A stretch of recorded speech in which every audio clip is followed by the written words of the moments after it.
Happy Monday. I just received an email from my voiceover agent asking me to send over a couple of pages as soon as possible. So I'm setting up my closet for a self-tape voiceover audition that I'm going to be sending my agents. And it is for an online commercial for social media. And so I'm going to set up my closet as always. It's the best place in the house, and I have my microphone to record in there for the best quality. And of course they sent me all the details of how to send it, how to submit it to them so they can appropriately submit it to the client.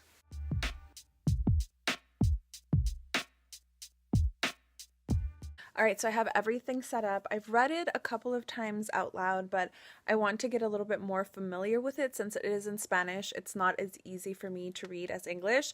And this is something I'm just realizing this now because Spanish was my first language, but since I moved out of my mom's house when I was 18, I haven't really been practicing Spanish that much. So I want to get even more fluid, more familiar with the script before I go ahead and do a couple of takes and send it over to my agent.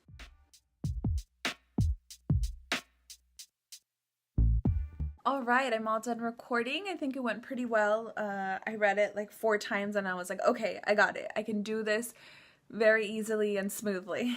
So now I'm going to save them appropriately and send them over to my agent ASAP because they want it by 6 p.m. and it is now 3:20, so I want to get it to them nice and early.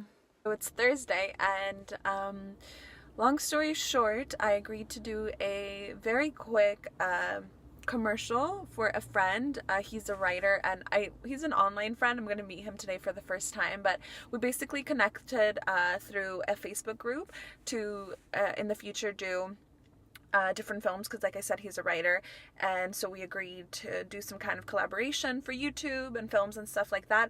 So he also said like, hey, I'm casting somebody for a quick commercial. It's really fast in San Jose. So today I'm in San Jose. My boyfriend was going to be here for class, so I was like, okay, I can do it. I switched around my schedule for work at the museum a little bit, but I'm here, so I'm excited to meet him, and if we have good chemistry, then we will be making a bunch of more films in the future.